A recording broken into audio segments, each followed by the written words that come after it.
B'Shem Hashem na'aseh v'natzliach. Shalom and welcome everyone to our weekly shiur on the parasha with the Perush of the Zera Shimshon. Tonight's ma'amar is going to be the 11th ma'amar of the Zera Shimshon on Parashat Terumah, ma'amar Yud Aleph. May the zechut of the Zera Shimshon be a melitz yosher for Kol Am Yisrael and protect the soldiers of Am Yisrael and bring the hostages home bekarov u'bizmano, and also refuah shelema for Kol Chole Am Yisrael u'bifrat Rav Moshe ben Gladys Khatun, Meir ben Parvin, Flori Firhabat Misodi, Julia Bat, Juliet Bat, Bahide, Simin Bat Rachel, and Iris Bat Ora. If you have other people in mind, Kol Chol Am Yisrael, may they have a refuah shelema, and the singles Be'ezrat Hashem should find their zivug bekarov v'zmano Be'ezrat Hashem. So the Midrash says, Midrash Rabbah, Shemot Rabbah al Pasuk, ve'asu aron atzeh shitim. So we're talking about building of the Mishkan in the parasha, Parashat Terumah. The building of the Mishkan. Please take pizza before. We're discussing the building of the Mishkan. And Hakadosh Baruch Hu, there's a famous pasuk in the Torah that says, "Ve'asu li mikdash v'shachanti betocham." Make a mikdash so that I shall dwell within it. Right? So the Midrash Rabbah has an interesting midrash here about Moshe Rabbeinu's discussion, or Moshe Rabbeinu's reaction to God's commandment for building the Mishkan. The midrash says as follows. It says, "Hadahu dichtiv." This is what is the meaning of what it says in Iyov, Shaddai lo metzaunhu sagi koach, meaning Hashem, the Almighty, who we cannot find, has great strength. Which means the time that Hashem commanded Moshe Rabbeinu to build him a Mishkan, a tabernacle. Is that what a Mishkan is in English? Tabernacle. Okay. Build me a tabernacle, right? Hayam matmiya ve'omer. Moshe Rabbeinu was surprised and he said, Kavodo shel HaKadosh Baruch Hu maleh elyonim v'tachtonim. The glory of Hashem fills the heavens above and the earth below. Vehu omer aseli mishkan. And he's saying, build me a mishkan. Can it be possible for a building of a mishkan to keep God's glory? I mean, it's something that takes over everything. How does Hashem want me to build a house, so to speak? Furthermore, Hayamistakel veroeh, Moshe Rabbeinu saw in the future, Shlomo omed uvoneh bet hamikdash, that Shlomo HaMelech will build the actual Bet HaMikdash, the first temple. Shehu gadol min hamishkan, which is much greater in every aspect than the Mishkan. Much bigger in size and much greater in holiness than the Mishkan itself, because that was the actual Mikdash, right? So Moshe Rabbeinu sees in prophecy that Shlomo will build the Beit HaMikdash. So, ve'omer, and even when Shlomo HaMelech builds the Beit HaMikdash, he says, over there in Melachim Aleph, he says, Ha'omnav yeshev Elokim al haaretz. Can it be that God will dwell on earth? Meaning, I build this building, but really, is it going to encapsulate God's presence here? It can't keep Hashem. Like, it was in a way of giving glory to Hashem, saying Hashem's much greater than this. He's much bigger than this. Amar Moshe. So knowing all of this and knowing from prophecy what Shlomo HaMelech will say in the future, Moshe Uma Beit HaMikdash Shehu Yoter VeYoter Min HaMishkan Shlomo Omer Ken. So Moshe Rabbeinu made a simple calculation. If the Beit HaMikdash that is much greater than the Mishkan, Shlomo HaMelech says about the Beit HaMikdash that it's not big enough for God's glory, how could the small, tiny, portable Mishkan that I will build in the desert here with us to follow us on the desert, how could that contain God's glory? Lekach Amar Moshe. Therefore, Moshe Rabbeinu said the pasuk Yoshev beseter alyon, which is in Tehillim. Moshe Rabbeinu said, God who sits hidden in the heavens, Elyon hu al kol beryotav. He is much higher than all of his creatures, and End quote. Now the Zera Shimshon, this is just an introduction, so I'm going quick. So the Zera Shimshon says, this is all a little baffling. How does Yoshev Beseter Elyon even address Moshe Rabbeinu's question about how could God dwell in the Mishkan? What does it have to do with Yoshev Beseter Elyon, which means God dwells in the heavens? It has nothing to do with containment here, right? And then the questions on the Mishkan itself in the beginning. How could the Mishkan have the ability to contain Hashem's glory? And the fact that it's called the Mikdash instead of Mishkan. So when God says to Moshe Rabbeinu, Ve'asu li Mikdash, He doesn't say, Ve'asu li Mishkan, make a Mishkan for me, the tabernacle. He says, Ve'asu li Mikdash. So Moshe Rabbeinu was only building the Mishkan, not the Mikdash. So why was it called the Mikdash? They're all really the same, in the same realm, meaning it's going to be answered the same way. So he says, in order to kind of try to even explain this, we have to go through a introduction of where all this comes from.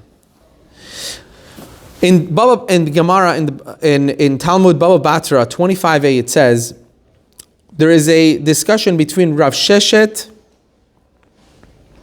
and others. He says, now this is going to be a little relevant, not a little, very relevant for our times.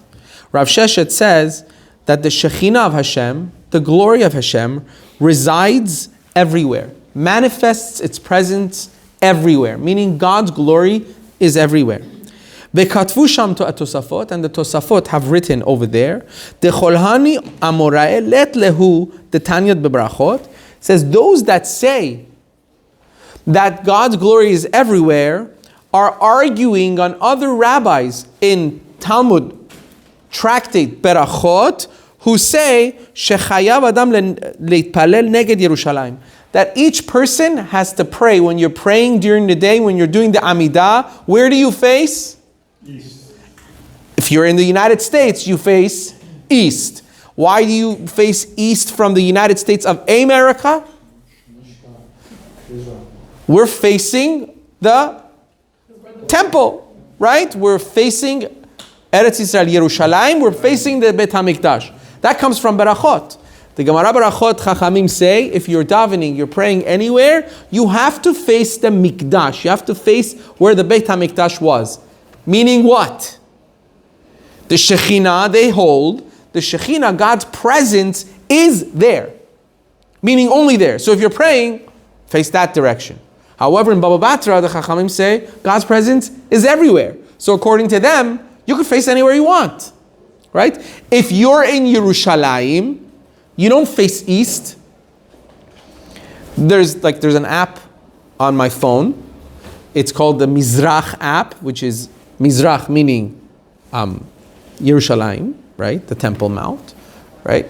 So when I use that, no matter where I am, it points me towards the Temple Mount, the Beit HaMikdash. So if you're in Yerushalayim, it doesn't be like pray anywhere, you know? No, it finds where the Beit HaMikdash is, and it tells you to pray towards the Beit HaMikdash. So it could be the west, depending on where I am, where the hotel is. It'll tell me today, I could go that way, and it'll tell me face that way. I could go, huh? Is it always east?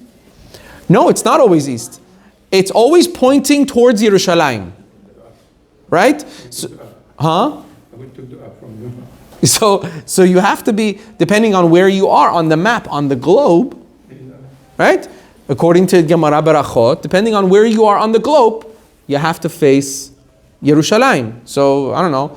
I don't remember where it was in Iran. I don't remember where we had to face in Iran, but I feel like it was west. West, right? Right. When we prayed in Iran, it was west because Eretz Yisrael is west of Iran. Right? So the country of Eretz Yisrael west, so we have to point towards west. From the United States, it's east. Okay. So we have two opinions here. We have an opinion in Gemara Berachot that says you have to pray towards Yerushalayim. We have an opinion in Baba Batra that says Hashem's Shekhinah is everywhere. Which would mean, according to them, you could pray to any direction, right? Now, technically speaking, even today, if you pray to any direction, you're still okay, right? You're still okay. Like this Bet Knesset over here, our Bet Knesset upstairs, right? The Simcha Hall where we daven, it's not east. What is it? It's towards north, right? Because the Hechal is towards north. Wherever the Hechal is, wherever you put the Sifrei Torah, that's the direction that you pray. Even in a Bet Knesset. You go to Shofet Hall, they're davening south because the Hechal is south, right? Technically speaking, the only place that davens towards east is the Teen Minyan in the conference room, right? Is that a problem? Absolutely not. You pray wherever the Hechal is, wherever the Sifrei Torah are, that's the direction you pray. And it turns out when they built this building, it's the formation of the building is in a way they couldn't put the Hechal anywhere else. That was the spot that the Hechal went, and that's that's what they go with. So I've seen people come to the Bet Knesset, and we're all davening this way, and then you see a guy davening that way. Everyone's davening this way, and he's standing there saying like, nope, I'm davening towards east. But in fact, they're making a huge mistake. It's asur to do that because you are separating yourself from the kahal. If you have a kahal of a Bet Knesset, everyone davening towards one way, what are you doing? Turning around. It's as if you're saying what? They're not good enough for me. I'm better than everybody else, so I'm going to stand over here because I know better than everyone else, obviously, and I'm going to pray towards that direction. That's a mistake. It should not be done. In a Bet Knesset, wherever the Hechal is, that's the direction you pray. So, that was the disagreement between the two Gemara. So it says in Rosh Hashanah, it also says over there, Sha'asara Masaot Nas'a Shechina. Now listen to this. Rosh Hashanah, it says that when the Bet HaMikdash was destroyed, the Shekhinah, God's presence, journeyed 10 journeys when it departed from the destroyed parts of the Bet HaMikdash. What does that tell you? That the Shekhinah left. Rosh Hashanah says that when the Bet HaMikdash was destroyed, God's presence journeyed 10 levels, meaning it left the Bet HaMikdash. Ulvasof alta v'yashva bimkoma. And in the end, it ascended to heaven and it settled where it belongs. Where does God's Shekhinah belong in the heavens? I don't know. I'm sure our neshama know, but we don't know right now in human form. But God's Shekhinah resides somewhere in the heavens. So if we go according to this, God's presence did not stay on the Temple Mount after the temple was destroyed. And in Masechet Megillah it says, Kedushatan af keshehen shomemin. However, in Tractate Megillah, once again it says, the Shekhinah stayed even on the destroyed stones of the Bet HaMikdash. It's still there. So there's differences of opinion, obviously, as to whether, number one, God's presence is everywhere. Number two, God's presence is on the Bet HaMikdash only when the Bet HaMikdash was around. Number three, even when the Bet HaMikdash was destroyed, God's presence resides on the destroyed parts of the Bet HaMikdash. Which one do you think we go with? The destroyed. All of them. Because we dominate, right? Right. The Kotel HaMa'aravi, if the Shekhinah wasn't there, you wouldn't see all the miracles that happen at the Western Wall. I mean, the Western Wall is... I don't think you ask anybody when they go to the Western Wall, do you feel it's holy? I don't think there's ever been anybody that says, no, I don't feel like it's holy. Everybody feels the Temple Mount. Everybody feels the Kedusha of the Western Wall. The president of Argentina. Did you guys see the videos? It was incredible. It's like a baby crying. He had his head on the Western Wall and he was crying. You tell me you don't feel something when you go to the Kotel. Right? The Kotel is, yes? So based on this Gemara, it's where we know that the Shekhinah is at the destroyed portion, because we would think that Hashem Shekhinah should have been in the middle. This is like the outer wall. So Based on this Gemara, it doesn't mean only the destroyed portions of the Beit HaMikdash. Right. Based on this Gemara, it means even. Right. Even the destroyed parts of the Beit HaMikdash. I don't know if you guys ever... To get to that, we know that even this... In fact, there's a Gemara that actually says the Kotel HaMa'aravi, the Shekhinah is by the wall, on the wall itself. There's a huge presence on the wall. That's another discussion by itself. But the wall itself is very, very holy. But during the Beit HaMikdash, that was not the case. That was not the case. During the Beit HaMikdash, all the walls definitely had holiness to them, but the main Shekhinah resided on the Kodesh HaKodashim, the temple, Mishkan, and the tabernacle, the actual Mikdash, the Kodesh HaKodashim. I don't know if you guys have ever been able to tour behind the Kotel, like around the south wall. You can go to the south wall also. The south wall, behind there, right now there's like a corridor, there's like this place, I don't know how to explain it. When you go, there's a ramp when you're going up to the Kotel, right? You're not really going up, it's like a small sheep when you go through the security, right? On the right-hand side of that ramp, you go down the stairs, there's this big area, it's beautiful, they have canopies there, people do bar mitzvahs there, it's beautiful. And there's a section there. Now, there is a part there when you walk, if you go with a tour, you will actually you see the stones of the walls of the Beit HaMikdash as they have fallen on the ground and they're still just laid there. It really is a waking type of a feeling to see these humongous, each one tons and tons. They've fallen from the wall and they're there. It's incredible to see. And even according to this, even those stones have kedusha. So a person has to be very, very careful if you're going and visiting. Some people don't know. They go put their leg up over there and they go like that to take a picture. Has v'shalom. There's remnants of the Shekhinah over there. It's not a place to act lightly. All right. So we had these different opinions, right? Now that was all the introduction. All right. Kavod Chachamim is a commentary in the Gemara in Yerushalmi. Says the piligi de ba. Now all of these differences of opinion come into play because they argue about one thing. Beit HaMikdash haya makom kavua umiyuchad leyashrat Shekhinah. Do we say that the Beit HaMikdash, meaning the location of the Beit HaMikdash, was always a fixed place for the dwelling of the Shekhinah, meaning it was already designated in this world that this area is a kadosh makom or not?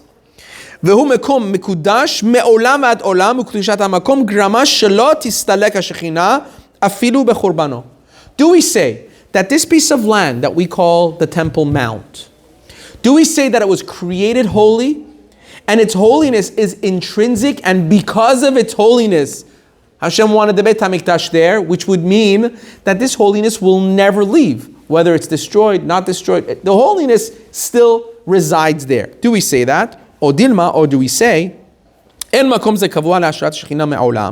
this place is not intrinsically kadosh, and it doesn't last forever. Listen to this. This is why we're doing this whole shiur, is because of this. Or do we say, Kol Zaman,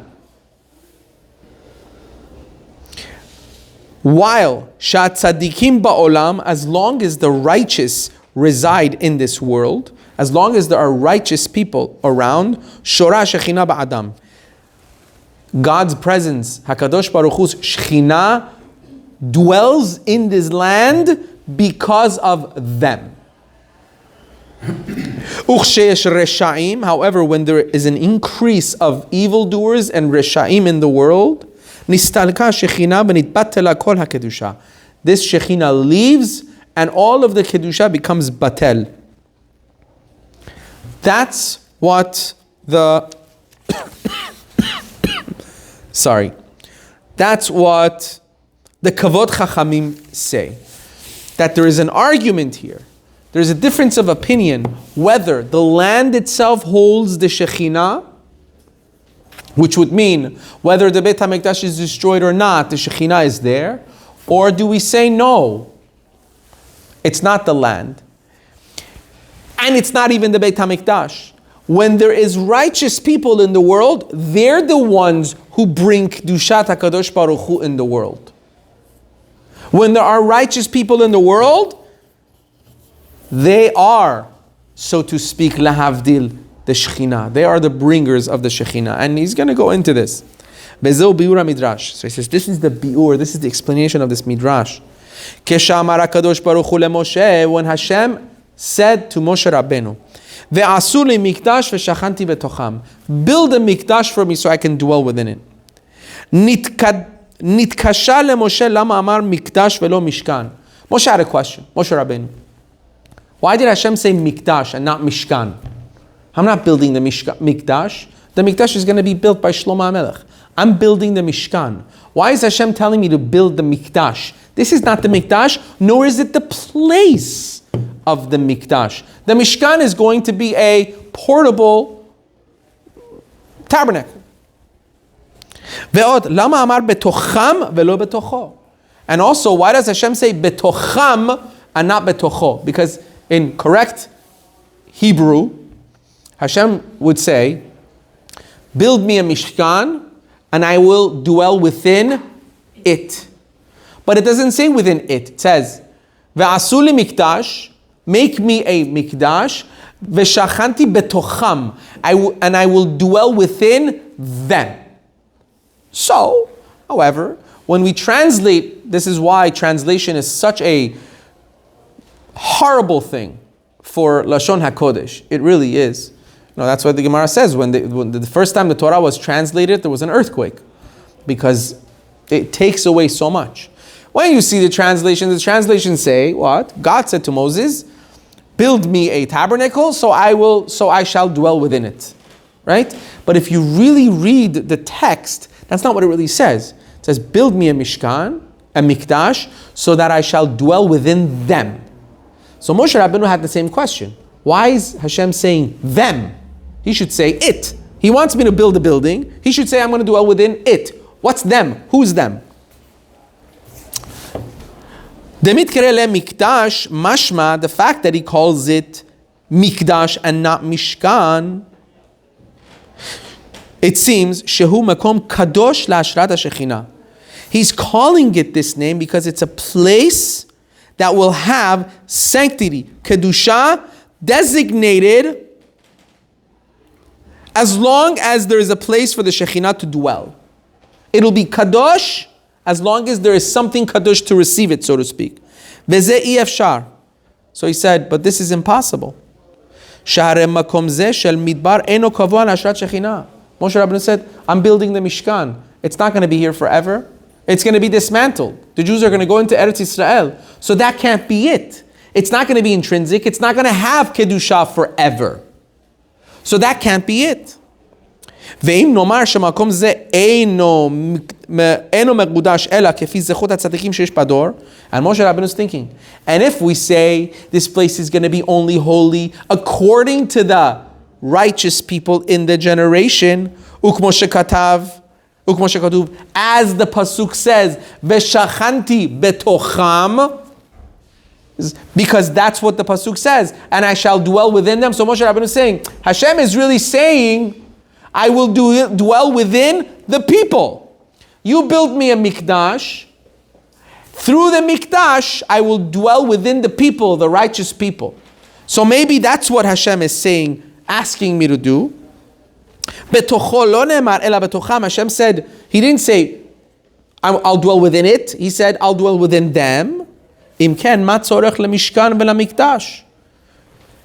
Hashem's Shekhinah is going to be dwelling within them, the tzaddikim, the people, then why need a mishkan or a mikdash? Just have the people. Just have the tzaddikim. Why do I need a mishkan for Hashem's Shekhinah to come and dwell within them? I'm building this for God's presence to go there. Like, just go there. You know, if Hashem's presence is gonna go in the tzaddikim, then go in the tzaddikim. Why build a Mishkan or a Mikdash? That was Moshe Rabbeinu's questions. I'm going to pause for a second. Moshe Rabbeinu had a lot of questions, yeah? Yes or no? Moshe Rabbeinu had a lot of questions. Yet he was Moshe Rabbeinu. He was our teacher. If there's one thing a Jew has to learn from Moshe Rabbeinu is question everything. Question everything. Judaism is all about questions and answers. You don't sit back and take it. Yes, of course we have emunah. We have 1,000% emunah in HaKadosh Baruch Hu and bitachon. We believe in HaKadosh Baruch Hu. We believe in Him 1,000%. If you ask questions, it doesn't mean you don't have emunah. It means you want to understand. And if you don't understand the Torah, then what are you doing? You're a puppet. HaKadosh Baruch Hu has given us the Torah for us to understand it. Not to just be like, I believe, and then what? Why do you think it says Talmud Torah keneged kulam? Learning of Torah is equivalent to all of the mitzvot. Learning Torah is equivalent to all of the mitzvot. Ask yourself, you mean to tell me it's greater than respecting my parents? It's greater than Passover? It's greater than Kashrut? It's greater than Shabbat? But why? I'm just sitting and looking at a book, reading a book, learning a book. It's greater than actually... Yes, Hashem says yes. Why? Because I want you to understand me. I want you to get me. I want you to feel me. In order to understand all of my mitzvot, you need to learn about me. How do you learn about me? From the Torah. How do you learn about me from the Torah? By asking questions. Something doesn't make sense to you, you ask, and you ask, and you ask, and you go deeper and deeper, and you'll get it. You'll get it. The answer will come. It's not that we're not, Baruch Hashem, we have no doubts in Judaism. Those that have doubts in their religion, you know what they do? Don't ask questions, because if you ask questions, it means you are shaky in your belief. That's just a way of telling you to shut up, don't ask questions, because we don't have answers. Yahdut, Judaism, is the exact opposite. If you don't ask questions, it means you're not learning well enough. You're not willing to want to feel and really understand HaKadosh Baruch Hu. That's what Moshe Rabbeinu was. We're reading the Midrash all about what? Moshe Rabbeinu had questions about, what is Hashem telling me to do? What's going on? Why does He want me to do it this way? Why not that way? I mean, it's Moshe Rabbeinu, for God's sakes. Yeah, but that's exactly what it is. That's why he was Moshe Rabbeinu. I want to understand. Ar'eni nat kevodecha, Hashem, show me your ways. He asked Hashem, he said, I want to get you. I want to understand you. I want to know your ways. I want to know how you do things. I want to feel you. That's what Hashem wants from every single Jew, man or a woman. Hashem wants us to be close to Him. The only way to be close to Him is try to understand Him. Back to this. That's when Moshe Rabbeinu said, the glory of Hashem is filled in the heavens and beneath on earth. And He's telling me I should make Him a Mishkan. The fact that Hashem said to make Him a Mishkan in the wilderness, in the desert, which was, the point of it was temporary. It was telling Him that the Shekhinah dwells there, it's going to dwell there temporarily. And that the Kedusha of the Mishkan will come in this world because of the tzaddikim. And if this place is going to be only holy because of the righteous, surely the righteous can give the Shekhinah all over the world. What, there is no righteous people other places? There's only here? If there's righteous people everywhere, then why should Hashem's presence, Shekhinah, only be here? If His Shekhinah is supposed to come because of the righteous people, then it should be everywhere. Not just on the Mishkan or the Temple Mount. Umat tzorech la Mishkan. And if so, then why do I need the Mishkan? And why call it the Mikdash? Umishom hachi osif. Therefore, the Midrash says further. Od haya mistakel sheshlomo bone bet hamikdash shehu gadol min hamishkan. He saw that the Bet Hamikdash is much bigger than the Mishkan. Velama hu gadol So he said, why is the Beit HaMikdash considered greater? Lefi shehu mechuvan keneged Beit HaMikdash shel ma'ala. He said, you know why the Beit HaMikdash is so much greater than the Mishkan? Because it was built in a way which mimics the Mishkan, the Mikdash that is built in the heaven. There's a very deep thought in Judaism. If you look in the Torah, the way the Beit HaMikdash is built wasn't just, the blueprint of the Beit HaMikdash wasn't given, Hashem didn't tell him, Shlomo HaMelech, all right, build a nice house. Surprise me. That's not what happened. If you look in the Torah, all the measurements are there. Only the outside building was remodeled in different ways. The inner sanctuaries, they're all done by measurement. Meaning the blueprint was given by Hashem to Shlomo HaMelech, and through that blueprint it was built. Which means what? If Hashem's telling him, build me a mikdash that looks like this, he was telling him, so to speak. Like, this is very, very deep. It's not really physical. We're trying to make it into physicality. Hashem was telling Shlomo HaMelech, I have a house up here in Shamayim, but I want my Shekhinah to also be with you. But I love my house. I love the way it looks. I want you to build me one on earth just like the one I have up here. So the Beit HaMikdash was built with the blueprint of the Mikdash Me'al, the Mikdash that's in the heavens, Kavyachol. That's how it was built, through and through, right? And this Mikdash, he says, Mechuvan keneged Beit HaMikdash shel Ma'ala. It was aligned with the Beit HaMikdash of the heaven, as it says, V'zeh Sha'ar HaShamayim. The Pasuk says, this is the gate of the heavens. That was the Beit HaMikdash. V'haya lanu lomar shezeh vaday hu makom meyuchad la'ashra'at HaShekhinah me'olam v'ad olam. So based on this, we have to say that the Beit HaMikdash has intrinsic holiness forever, because it's mechuvan lamala. It is aligned with the Beit HaMikdash in the heaven. If the Beit HaMikdash in the heaven never gets destroyed, it don't matter what happens to the building on earth. The Shekhinah is still there, because it's the mirror image of another building up there. The building is there. This is just the mirror image.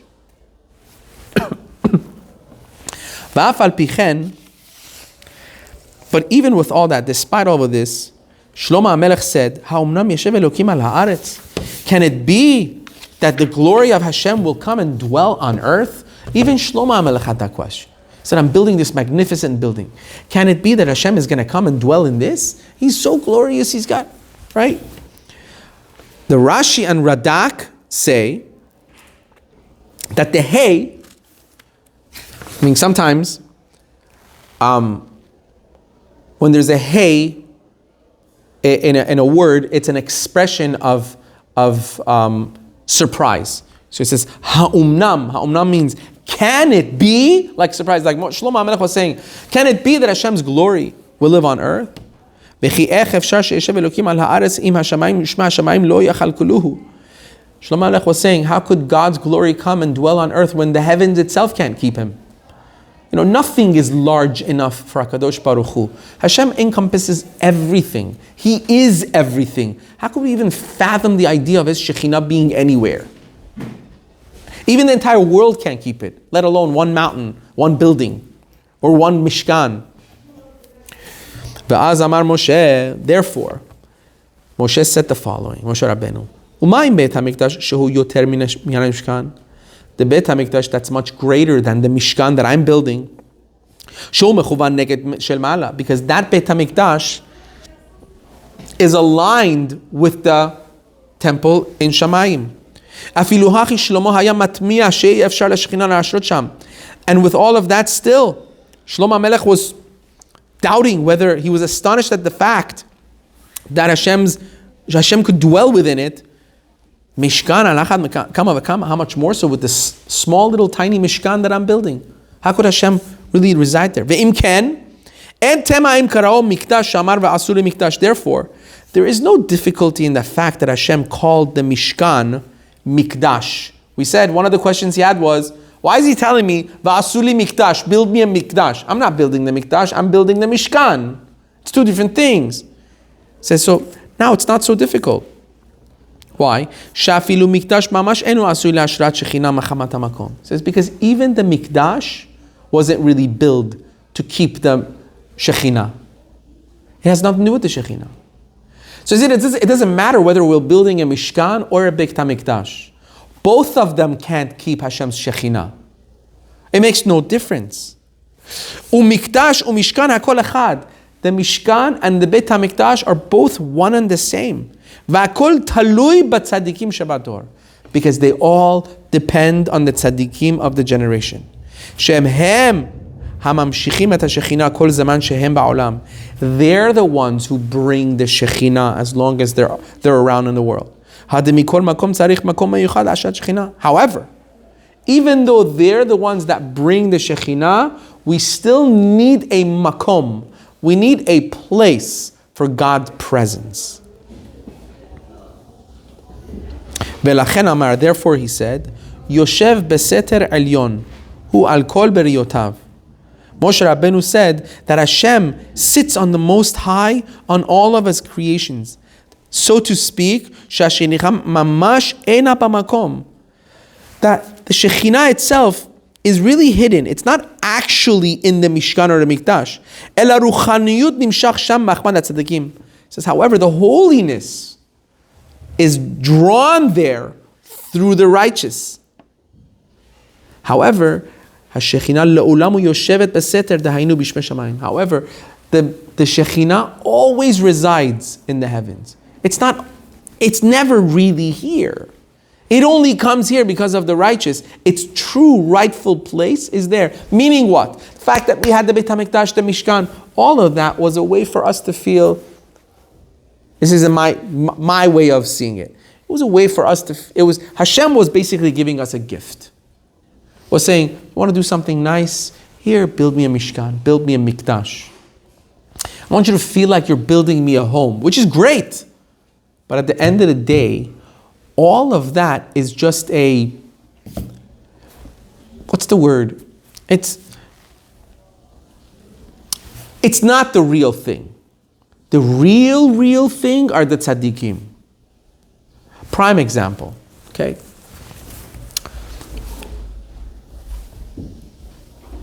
For instance, when the Sefer Torah comes out or when the Hechal is open, we always stand up out of respect for the Torah. Right? Which one has more respect or deserves more respect? A tzaddik or a Sefer Torah? A tzaddik. But this is the Sefer Torah this is a Torah that was written by Hashem. But Chachamim tell us yes. The Torah is stationary. It has a bunch of text on it, and it stays it could stay in a bookshelf, it could stay in a hechal. But it's tzaddik that brings that kedusha from the Torah out and makes it into a living thing is much greater than the Torah itself. Because what's the Torah good for if you're just going to leave it in the hechal? The tzaddik, the righteous person, the Jew is the one who can bring the Torah out and bring it to life. Torah HaChaim. That's the living Torah scroll. A righteous person is a living Torah scroll. Which one's greater? They're the ones who bring the Shekhinah into the world. The Torah alone can't do it. An empty Bet Knesset without a minyan, what is it? It's a building. It's a building. Yes, it has some remnants of Kedusha because it was used for Kedusha. But without the righteous, without those who are doing the mitzvot, it's missing the real part of the Shekhinah. והמדרש סמך זה על פסוק ועשו ארון, 1 second.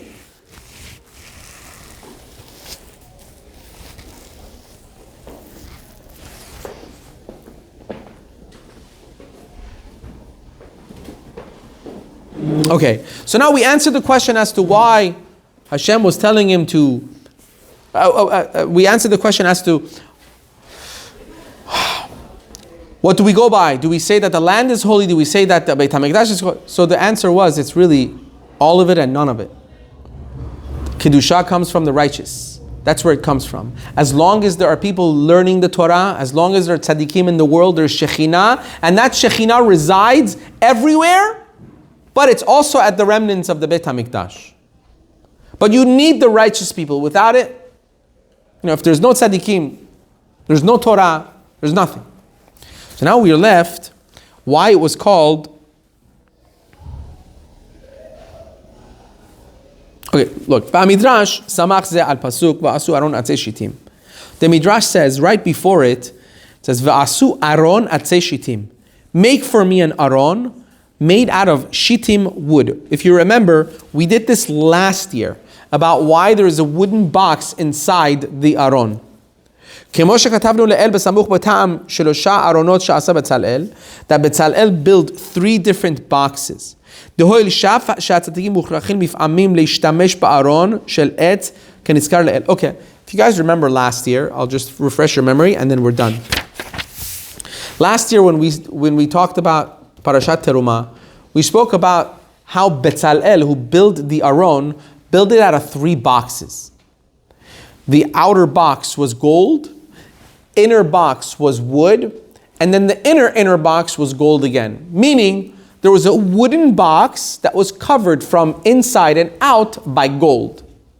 Now you might think the way it should have been done was take a wooden box and dip it in gold, right? And then you have a gold-plated wooden box, which is probably what Hashem wanted him to do. This is what the Zera Shimshon was from last year. However, he didn't do that. He didn't make it solid gold, he didn't. This is the Aron? Aron, yes. What did he do? He made one box, a very big box of gold. Then he made a box a little smaller of wood. And he made another box smaller than that of gold. He put the boxes into each other. And the Zera Shimshon asked, why did he do this? Why did he make these changes? Why choose like this? So over there he said that he compared the tzaddikim to gold, and he compared those that are not such tzaddikim to the wood.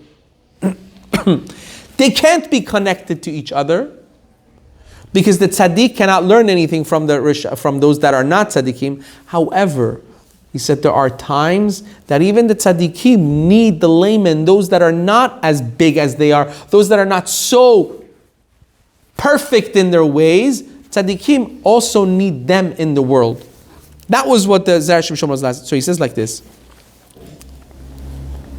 It says,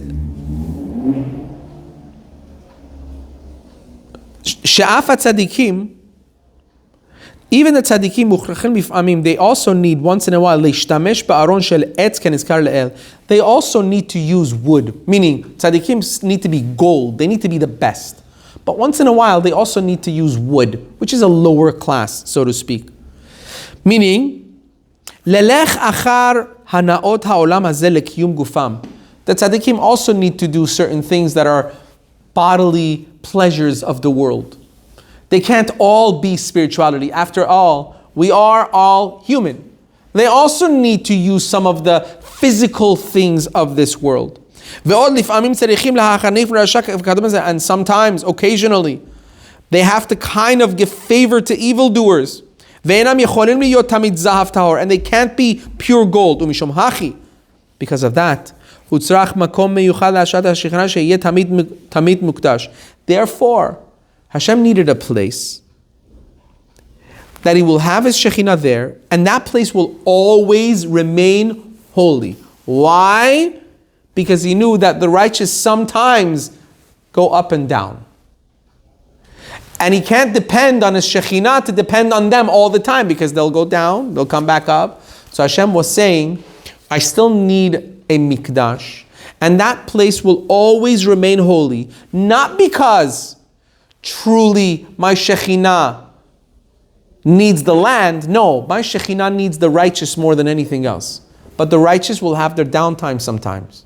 Therefore, I do need a place also that will always remain the same. And that's the Holy Land. Moreover,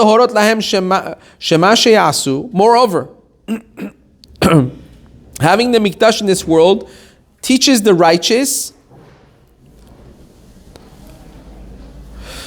that those mundane things that they get engaged in, al tzad ha'ichrech hutar lahem. Sometimes it is permitted to them only when they have no other choice and they are compelled to do. Ki chen eno min hara'ui she'yeshev Elokim ba'aretz.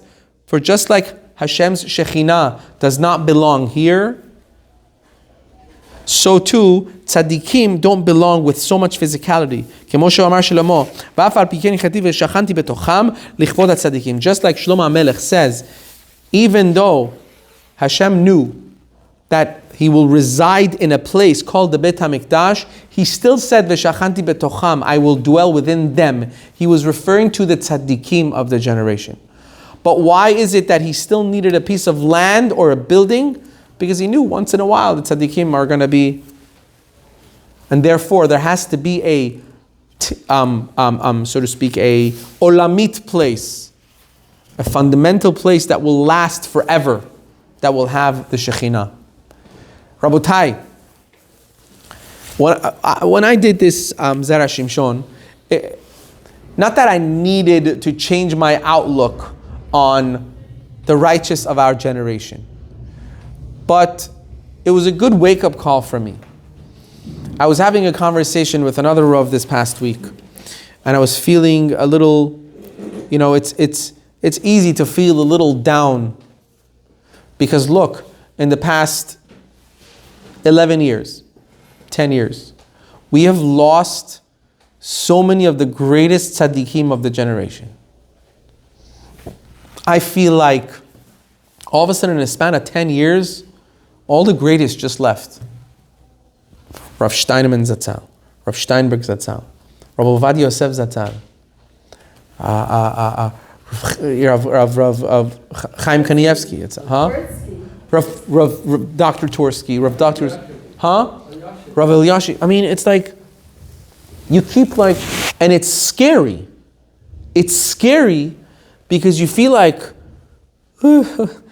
where's the world going to? Right? We lived in a generation that had the greatest, you don't understand. We were living in a time of the greatest tzaddikim of the generation.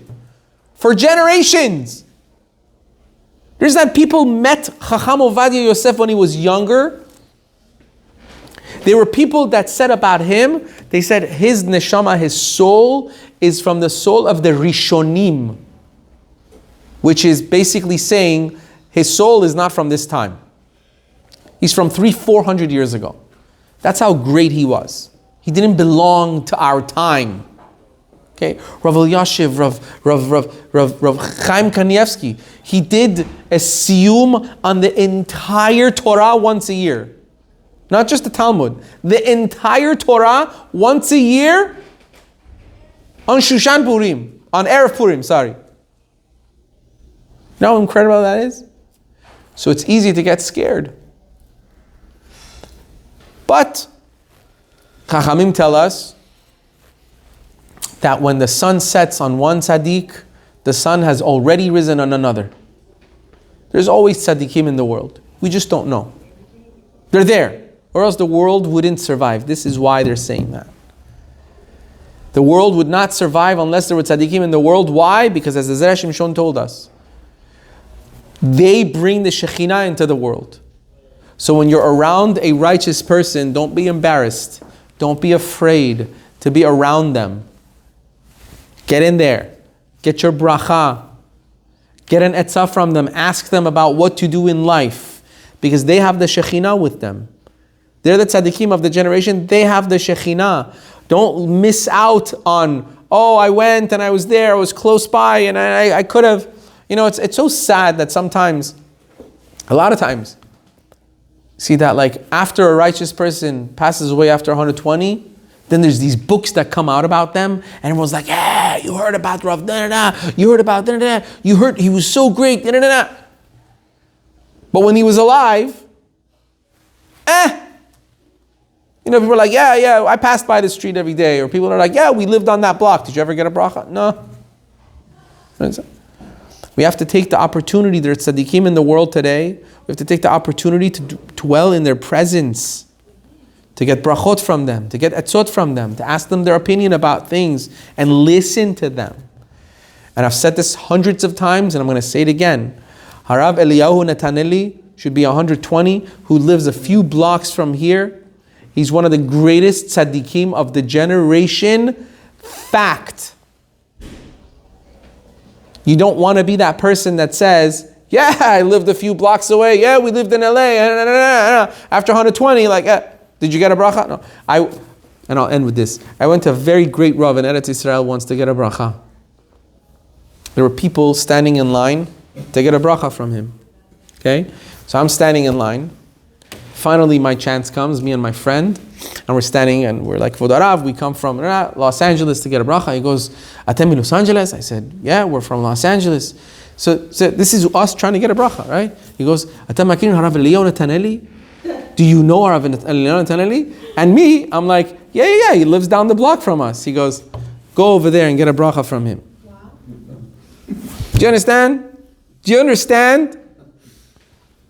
That should just show you.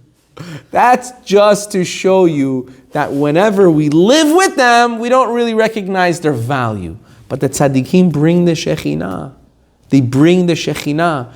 They have an aura of holiness. Bask in it. It's godliness through and through. May Hashem keep the tzaddikim and bring bracha v'atzlacha lekol Am Yisrael. Baruch Adonai le'olam. Amen ve'amen.